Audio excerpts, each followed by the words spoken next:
యేసుక్రీస్తు వారి శుభనామమున మీకందరికీ ఆహ్వానం. మన పాఠం ప్రసంగి గ్రంథం 7వ అధ్యాయం. సావధానంగా వినండి. సొలొమోను ఈ ప్రసంగం రాస్తున్నాడు. అంటున్నాడు, సుగంధ తైలము కంటే మంచి పేరు మేలు, ఒకని జన్మదినము కంటే మరణదినమే మేలు, విందు జరుగుతున్న ఇంటికి పోవటం కంటే ప్రలాపిస్తున్న ఇంటికి పోవటం మేలు. ఎందుకనగా మరణము అందరికీ వస్తుంది గనుక బ్రతికేవారు దానిని మనస్కరిస్తారు. నవ్వటం కంటే దుఃఖపడడం మేలు, ఏలయనగా ఖిన్నమైన ముఖము హృదయమును గుణపరుస్తుంది. జ్ఞానుల మనసు ప్రలాపించే వారి ఇంటి మీద ఉంటుంది. అయితే బుద్ధిహీనుల తలంపు సంతోషించే వారి మధ్య ఉంటుంది. బుద్ధిహీనుల పాటలు వినటం కంటే జ్ఞానుల గద్దింపు వినడం మేలు. ఏలయనగా బాన కింద చిటపటమనే చితుకుల మంట ఎలాంటిదో బుద్ధిహీనుల నవ్వు అలాంటిదే. ఇది వ్యర్థమే. అన్యాయము చేయటం వలన జ్ఞానులు తమ బుద్ధిని కోల్పోతారు. లంచం పుచ్చుకొనటం చేత మనస్సు చెడిపోతుంది. కార్యారంభము కంటే కార్యాంతము మేలు. అహంకారము గలవాని కంటే శాంతము గలవాడు శ్రేష్ఠుడు. ఆత్రపడి కోపపడవద్దు. బుద్ధిహీనుల అంతరింద్రియములందు కోపము సుఖనివాసము చేస్తుంది. ప్రియ సోదరీ సోదరులారా, వింటున్నారా? ఈ అధ్యాయంలో సొలొమోను తన చిట్ట చివరి ప్రయోగం చేస్తున్నాడు. సూర్యుడి క్రింద ఉన్న ప్రతి ప్రయోగము సొలొమోను స్వయంగా చేసి చూచిందే. దేనివల్ల తృప్తి దొరుకుతుంది, దేన్ని అనుభవిస్తే నిజమైన ఆనందం కలుగుతుంది అంటూ అన్వేషించసాగాడు. పదార్థశాస్త్రం, ప్రకృతి పరిశీలన కొంతవరకు తనను తృప్తిపరిచాయి. కాని సంపూర్ణమైన సంతృప్తి అతనికి ఎండమావుల్లాగే కనిపించింది. అప్పుడు వేదాంతంలోకి అడుగుపెట్టాడు. మనస్తత్వశాస్త్రాన్ని మనసారా పరిశోధించాడు. సుఖభోగాలు ఎన్నెన్నో ముఖం మొత్తే వరకు అనుభవించాడు. కర్మసిద్ధాంతం, ప్రారబ్ధ వేదాంతం ఒకటేమిటి, అన్ని రకాల పరిశోధనలు కొనసాగించాడు. స్వార్థం, స్వకీయ వ్యాసంగాలు, మతాచారాల అనుష్ఠానం, వీటిలో ఏవీ అతని ఆత్మను తృప్తిపరచలేకపోయాయి. హృదయానికి సంపూర్ణమైన తృప్తి క్రీస్తునందే కలుగుతుంది. ఐశ్వర్యము మానవునికి ఆత్మతృప్తిని కొనిపెట్టజాలదు. లోకమంతటిలో మహాధనికుడైన సొలొమోను ఈ మాట అంటున్నాడు. ఇప్పుడు చిట్ట చివరి ప్రయోగం చేస్తున్నాడు. నీతి, నైతిక ప్రవర్తన, నీతిమత్వం మొదలైన అంశాలు అతణ్ణి నింపేశాయి. పొరుగువాడికి మంచి చెయ్యి, స్వంత లాభం కొంత మానుకొని పొరుగువానికి తోడ్పడు. కొందరున్నారు, వారు సమాజంలో ఎంతో పై అంతస్తుకు చెందినవారు.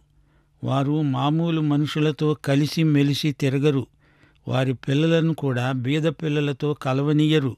వారు ఎక్కువగా పై తరగతి మనుష్యులు వెళ్లే చర్చికే వెళ్తుంటారు. వారిది పై అంతస్తు. ఇలాంటి వ్యక్తులకు సొలొమోను పరిశీలనాత్మకమైన తలంపులు అందిస్తున్నాడు. నీకు మంచి పేరుందా? అది సుగంధ తైలము కంటే మంచిది. అతడు ఎవరి జోలికి పోడు, చాలా మర్యాదస్థుడు, ఎప్పుడూ చిరునవ్వుతో కనిపిస్తాడు. అందరూ అతణ్ణి మెచ్చుకుంటారు. అందరితో అతనికి మంచి సంబంధాలున్నాయి. అతడు చనిపోయినప్పుడు సమాధి కార్యక్రమం జరిగిస్తూ పాస్టరు అతణ్ణి ఎంతో ప్రశంసిస్తాడు. అతణ్ణి పరలోకంలోకి నెట్టడానికి ప్రయత్నం చేస్తాడు. కాని దానివల్ల అతని ఆత్మకు ఏమి ప్రయోజనం? సామాజిక సాంఘిక కార్యక్రమాలలో పాల్గొంటాడు. ప్రతిదానికి తల ఊపుతాడు. కాని స్వయంగా అతడు చేసేదేమీ ఉండదు. వారికి అబద్ధానికి నిజానికి భేదం తెలియదు. ప్రస్తుతానికి పని గడుపుకొని పోతూ ఉంటారు. ఇలాంటి మర్యాదస్తులు చివరికి ఆధ్యాత్మిక శూన్యంలోకి వెళ్ళిపోతారు. ఇలాంటి ఆధ్యాత్మిక నపుంసకులు ఎందరో ఉన్నారు. తటస్థ విధానం మంచిది కాదు. దుఃఖాన్ని, విషాదాన్ని తాత్కాలికంగా తప్పించుకోవడానికి ఎన్నెన్నో ప్రయత్నాలు చేస్తారు. సమాధి వరకు నవ్వుతూ వెళతారు. ఆ తరువాత నిత్యత్వపు జీవితంలో వారికి నిత్య విషాదమే. ఎంత మంచి సమాధి కార్యక్రమం అని కాపరికి అభినందనలు చెప్పు. కాని ఆ చనిపోయిన వ్యక్తి ఎక్కడికి వెళ్ళాడు? అతని నిత్యత్వం ఎలాంటిది? ఇది ఎవరూ ఆలోచించరు. చచ్చిన వాణ్ణి పాతేసి వచ్చి స్నానాలు చేసి చక్కని విందు ఆరగిస్తూ హాస్యోక్తులు పలుకుతూ నవ్వుకుంటారు. మరణానికి అవతల ఏముందో ఎంతమంది ఆలోచిస్తున్నారు? ఆ వ్యక్తి రక్షించబడిన వాడేనా? క్రీస్తునందు అతనికి దేవునితో సరైన సంబంధం ఉన్నదా? వారికది అంత ముఖ్యమనిపించదు. వారు పరోపకారంలో పట్టభద్రులు, కాని పరలోక విషయములో నిష్ఠదరిద్రులు. ఒక జ్ఞాని నిన్ను విమర్శించినప్పుడు దాన్ని కృతజ్ఞతతో అంగీకరించు. నిన్ను ఊరికే పొగిడే వ్యక్తిని కూడా గమనించు. కుక్కలు పిల్లులు రెండూ అవసరమే. కుక్క యజమాని క్షేమాన్ని కోరుతుంది. పిల్లికి యజమాని ఉన్నా పోయినా తన తిండి తనకు దొరికితే చాలు అనుకుంటుంది. ప్రతిదానికి కోప్పడొద్దు. అందరితో స్నేహంగానే ఉండు. అవసరమొస్తే రాజీపడు. నీ వ్యాపారం అభివృద్ధి పొందడం అది నీకు ముఖ్యం అంటుంది వాణిజ్య కళ. వారితో వీరితో అందరితో బాగా ఉండు. పని గడుపుకో. శనివారం రాత్రి వరకు నీ ఇష్టం వచ్చినట్లు బ్రతుకు. తిను, తాగు. ఆదివారం చక్కగా ప్రార్థన మందిరానికి వెళ్ళు. పాటలు పాడు. మోకరిల్లు. నిలువబడు. సాష్టాంగపడు. నీవు అందరిలాగే ఉండు. ఇది ఆధునిక వేదాంతం. ఇలాంటి ద్విమనస్కత చాలామందిలో ఉంది. ఇది కేవలము ఆత్మవంచన. ఇదే ప్రసంగి యొక్క పరిశోధన. 10వ వచనం నుండి, ఈ దినముల కంటే మునుపటి దినములు ఎందుకు క్షేమకరములు అని అడగవద్దు. ఈ ప్రశ్న వేయడము జ్ఞానయుక్తము కాదు. జ్ఞానము స్వాస్థ్యమంత ఉపయోగము. సూర్యుని కింద బ్రతికే వారికి అది లాభకరము. జ్ఞానము ఆశ్రయాస్పదము. ద్రవ్యము ఆశ్రయాస్పదమే. అయితే జ్ఞానము దానిని పొందిన వారి ప్రాణమును రక్షిస్తుంది. ఇదే జ్ఞానము వలన కలిగే లాభం. దేవుని క్రియలను ధ్యానించు. ఆయన వంకరగా చేసిన దానిని ఎవడు చక్కపరుస్తాడు? సుఖదినమునందు సుఖంగా ఉండు. ఆపద్దినమందు యోచించు.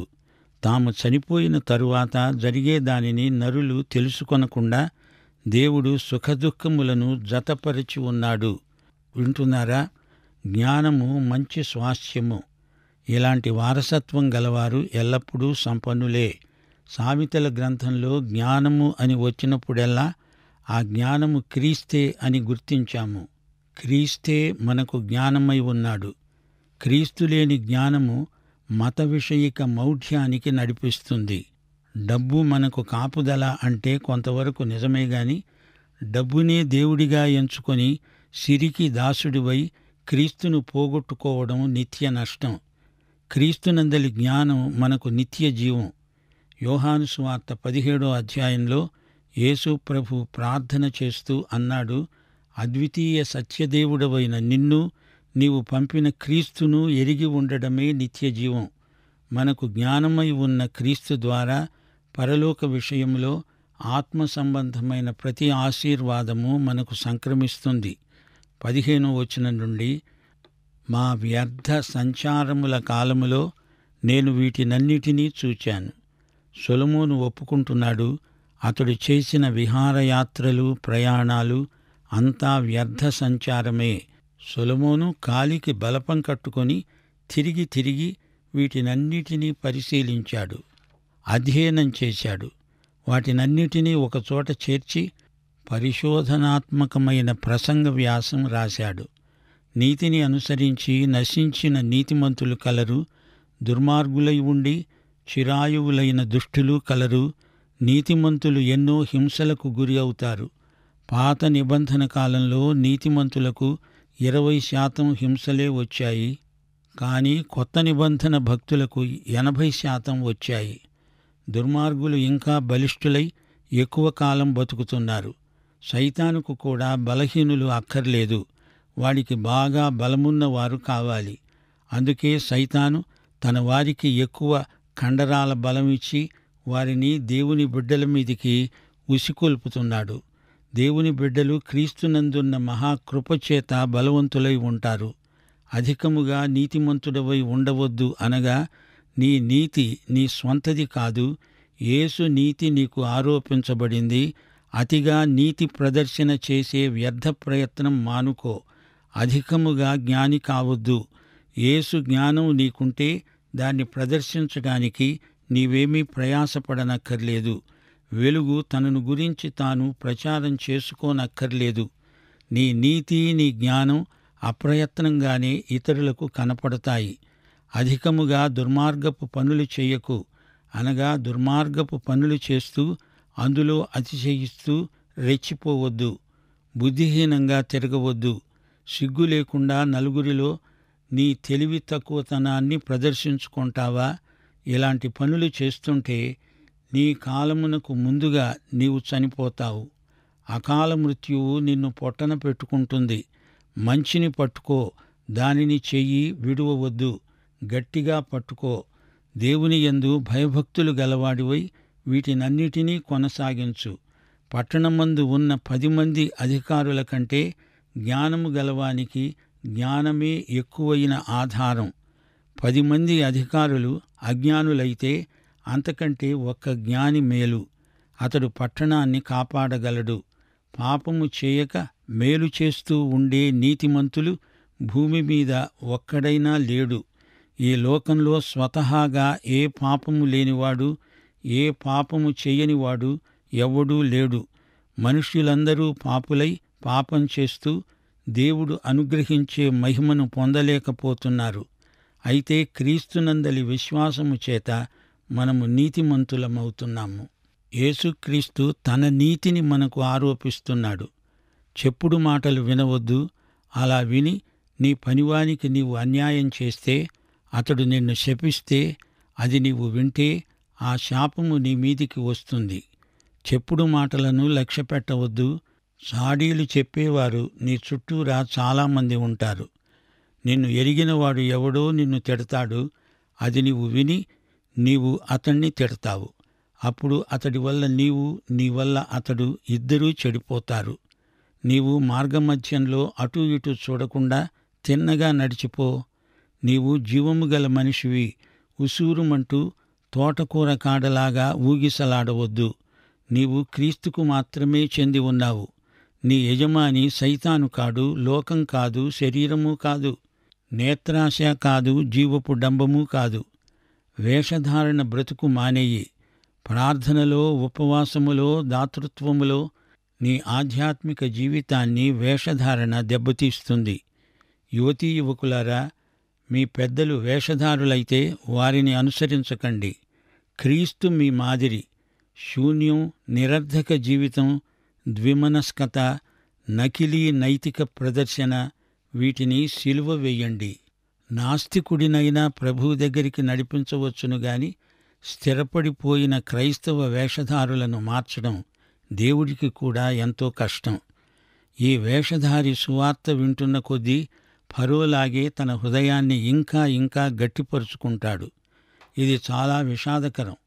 నీవు అనేక మారులు ఇతరులను శపించావని నీకే తెలిసి ఉన్నది గదా. ఒకరినొకరు శపించుకోవడం, చెడ్డ తిట్లు తిట్టుకోవడం స్వవినాశనానికి కారణమవుతాయి.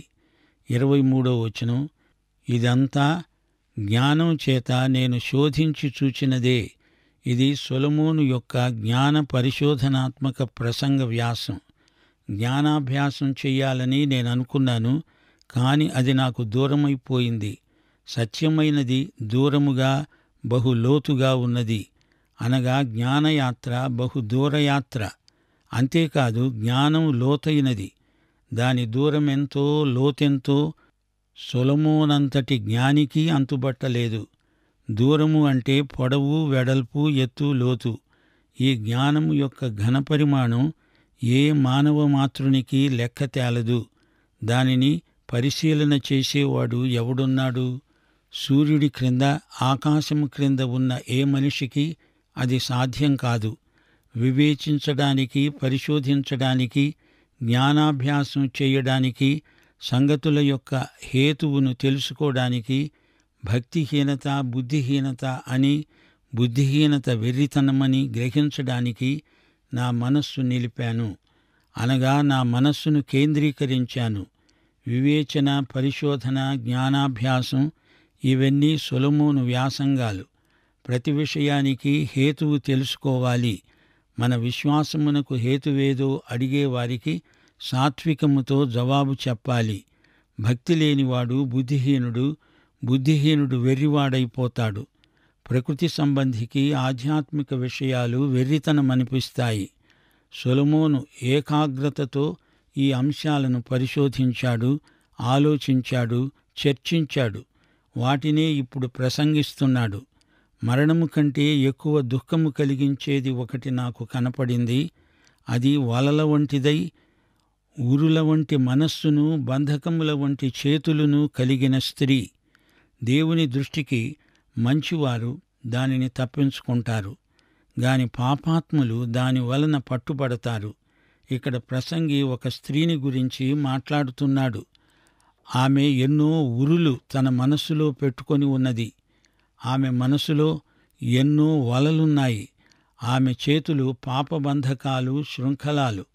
దేవుని యందు భయభక్తులు కలవారు ఆమె బారి నుండి సులభంగా తప్పించుకోగలరు. గాని పాపులు, పాపక్రియలకు అలవాటు పడేవారు ఆమెకు వశమైపోతారు. వ్యభిచారిణులారా, లోక స్నేహము దేవునికి విరోధమని మీరు ఎరుగరా అంటూ యాకోబు పత్రిక ప్రశ్నిస్తున్నది. 27వ వచనం. సంగతుల హేతువు ఏమైనది అని కనుగొనడానికి నేను ఆయా కార్యములను తరచి చూడగా ఇది నాకు కనపడిందని ప్రసంగినైన నేను చెప్తున్నాను. అయితే నేను తరచి చూచినా నాకు కనపడనిది ఒకటి ఉన్నది. అదేమనగా 1000 మంది పురుషులలో నేను ఒకణ్ణి చూచాను, గాని అంతమంది స్త్రీలలో ఒక్కతను చూడలేదు. ఇది ఒకటి మాత్రము నేను కనుగొన్నాను. ఏమనగా దేవుడు నరులను యథార్థవంతులనుగా పుట్టించాడు గాని వారు వివిధమైన తంత్రములు కల్పించుకొని ఉన్నారు. ప్రియ సోదరీ సోదరులారా, వింటున్నారా? ప్రసంగి చెప్తున్నదంతా ఏమిటి? అతడు నీకేమి సత్యాన్ని బోధిస్తున్నాడు? ప్రసంగి అనుభవాలు ఎలాంటివి? అతని పరిశోధన అంతా సూర్యుని కింద జరుగుతున్నది మాత్రమే. మానవుడికి అన్నీ ఉన్నాయి, కాని క్రీస్తుకు బయట అతని బ్రతుకంతా శూన్యమయమే. సొలొమోను మేధావి, అతనికి విస్తారమైన ధన సంపదలున్నాయి. అందం, సౌందర్యం మొదలైన అంశాలలో ఎవ్వరూ అతనికి నేర్పేది ఏదీ లేదు. సూర్యుని క్రింద, ఆకాశం క్రింద ఏ దేశమేగినా, ఎక్కడ కాలిడినా దేవుడు లేని బ్రతుకులు అగమ్యములు. శూన్యమంటే ఏమిటి? సృష్టి ఆరంభంలో భూమి నిరాకారమై శూన్యంగా ఉంది. అట్టి భూమికి అందాలు సంతరించి సౌందర్యంగా తీర్చిదిద్దినవాడు పరిశుద్ధాత్మ. క్రీస్తునందు మిమ్మును నూతన సృష్టిగా తీర్చిదిద్దుతున్నవాడు పరిశుద్ధాత్మ. ప్రకృతి పరిశీలన మొదలైనవన్నీ మనలను దేవుని వద్దకే నడిపిస్తాయి. రోమాపత్రిక 1వ అధ్యాయం 20వ వచనం. ఆయన అదృశ్య లక్షణములు అనగా ఆయన నిత్యశక్తి, దేవత్వము, జగదుత్పత్తి మొదలుకొని సృష్టించబడిన వస్తువులను ఆలోచించటం వలన తేటపడుతున్నాయి. క్రైస్తవ సోదరీ సోదరులారా, వింటున్నారా? మీరు శాస్త్ర విజ్ఞానాన్ని పరిశోధిస్తున్నారా? ఎందుకు? ఏమి సాధించదలుచుకున్నారు? దేవుణ్ణి మహిమపరచడానికా? లేక మీరు గొప్పవారై పేరు ప్రఖ్యాతులు గడించటానికా? అలాగైతే చిట్ట చివరికి మీరు ప్రసంగితో కలిసి అంతా వ్యర్థము అని పాట పాడాల్సి ఉంటుంది. మానవుడా, నీ ఉనికిని గురించిన దేవుని ఉద్దేశ్యమేమిటి? అజ్ఞానము వల్ల మూఢత్వం పెరుగుతుంది, కాని ఆత్మకు తృప్తి కలగదు. పని, కళలు, సంగీతం, సాహిత్యం, వేదాంతం ఇవన్నీ నీ మనసుకు కొంతకాలం నిషా కలిగించవచ్చు, కాని నీ ఆత్మలో శూన్యం అలాగే ఉండిపోతుంది. సమృద్ధి జీవితానికి తాళపు చెవి క్రీస్తు చేతిలో ఉంది. యెషయా గ్రంథం 26వ అధ్యాయం 3వ వచనం. ఎవని మనస్సు నీ మీద ఆనుకుంటుందో వానిని నీవు పూర్ణ శాంతి గలవానిగా కాపాడుతావు. కాలానికి, స్థలానికి మనము బందీలం. ఇక్కడ ఉండి ఇక్కడి జ్ఞానంతో జీవిత మర్మాలను తెలుసుకోవడం అసాధ్యం. మానవుడికి తన జీవితం మీద ఎంత అధికారముంది? మరణంతో అంతా మట్టిలో కలిసిపోతుంది. మానవుని సమస్య జీవన్మరణ సమస్య. మానవుడు ప్రత్యేక సృష్టి. అతడు జంతువు కాడు, మృగము కాడు. నిత్యత్వము చేత ప్రభావితమైన జీవితాలు విలువలను కాపాడుకుంటాయి. లోకంలో చెడుగు ఉన్నది. మనము దేవుని బిడ్డలము గనుక దేవుని రాజ్యమును, నీతిని మొదట వెదకాలి. అప్పుడు మన అక్కరలన్నీ తీరుతాయి. దేవుడు చేసిన నీతిమంతులే దేవుని రాజ్యములో పరిపాలకులు. ఇంత బ్రతుకు బ్రతికి చివరికి నరకములో పడే కంటే అసలు నీవు పుట్టకుండా ఉంటే బాగుండేది కదా. ఒకసారి ఇస్కరియోతు యూదాను గురించి ప్రభువు ఏమన్నాడు? నీ తల్లి నిన్ను కనకుండా ఉంటే ఎంత బాగుండేది. ప్రియ సోదరీ సోదరులారా, వింటున్నారా? ప్రసంగి గ్రంథాన్ని నిర్లక్ష్యం చేయకండి. ఇందలి సత్యాలను లోతుగా ధ్యానించండి. మానవుడిలో సహజంగా పోటీ మనస్తత్వం ఉంది. ఇతరుల కంటే నేను మించిపోవాలని, నేను స్వంతగా పనిచేసి ఏదో గొప్పవాడినైపోవాలని మానవుని సహజ వాంఛ. తప్పిపోయిన కుమారుడి జబ్బు అదే. నా తండ్రి, నీతో లెక్క ముగించుకుంటాను. నన్ను స్వంతగా బతకనియ్యి. నా జోలికి రావద్దు. నా బతుకు నేను చూసుకోగలను. ఇదే మనస్తత్వం కలిగిన వారు తప్పిపోయిన కుమారునితో పాటు కవల పిల్లలు కారా? దేవుని బిడ్డలు కష్టించి మంచి పని చేస్తారు. పోటీ కోసం కాదు. దేవుడిచ్చిన తలాంతు తమ శక్తి సామర్థ్యములకు అనుగుణంగా దేవుడిచ్చినదే. ఇతరులతో పోల్చుకొని నిన్ను నీవు హెచ్చించుకొని అవతల వ్యక్తిని తగ్గించవద్దు. దుర్లాభాపేక్ష మంచిది కాదు. దేవుని సంఘమందు నీవు ఒకడివి. మనమంతా దేవుని కుటుంబం. మానవుని కీర్తి కండూతి బాబెలు గోపుర నిర్మాణాన్ని జ్ఞాపకం చేస్తుంది. మతప్రమేయం లేని మనుషులము అని చెప్పేవారు తమ స్వంత మతాలను అంటిపెట్టుకునే ఉంటారు. మతాలు దేవుణ్ణి వాడుకుంటాయి. అది దేవుని దృష్టిలో నీచం. కాని దేవుడు మనుషులను వాడుకుంటాడు. అది దేవుని కృప. దేవుని వాక్యమే మన విశ్వాస ప్రమాణం. దేవుడు చెప్పేది ఎక్కువ వినాలి. క్రైస్తవుల ఆర్థిక దృక్పథం క్రీస్తు యొక్క దృక్పథమే. దేవుని బిడ్డలారా, వింటున్నారా? ధనసేకరణ మన గమ్యం కాదు. దాని ద్వారా దేవుణ్ణి మహిమపరచాలి. పేరు ప్రఖ్యాతుల యావతో దేవునికి దూరమైపోతున్న తప్పిపోయిన కుమారులు తిరిగి రావాలి. మానవునికి దేవుడు శక్తి సామర్థ్యములిచ్చాడు. పనిచేసే నేర్పు ఇచ్చాడు. పంటలు పండే భూమినిచ్చాడు. అందుచేత మనిషి ఈ వనరులన్నిటి విషయములో దేవుని గృహ నిర్వాహకుడై ఆయనను మహిమపరచాలి. కలలు, దర్శనాలు క్రైస్తవ జీవితంలో పరిమితమైన ప్రయోజనం కలవి. మన అనుభవాన్ని బట్టి వాక్యాన్ని వివరించకూడదు. వాక్యాన్ని బట్టి మన అనుభవాలను అవసరమొచ్చినప్పుడల్లా మార్చుకుంటూ ఉండాలి. దేవుడే మన నిత్య భవిష్యత్తును నిర్ణయించేవాడు. దేవుని బిడ్డలారా, పాఠమంతా మనకు ఇదే సత్యాన్ని బోధిస్తున్నది. మరణము అనే సంఘటన మనందరికీ తప్పనిసరి. దుఃఖము, శ్రమలు మనలను క్రమశిక్షితులను చేస్తాయి. మనము గతకాలంలో జీవించలేము గదా. సుఖభోగాల వెంట పరుగులు పెట్టే కంటే హృదయంలో జ్ఞానం అంకురించటం ముఖ్యం. సొలొమోను చెప్పిన ప్రతి మాట కొత్త నిబంధనలోని సత్యాలతో సరిపోల్చుకోవాలి.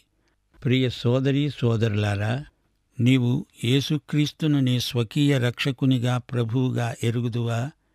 యేసే నీకు జ్ఞానం, పరిశుద్ధత, నీతి, విమోచన అయి ఉన్నాడా? అయితే ఈ పాఠం నీకోసమే.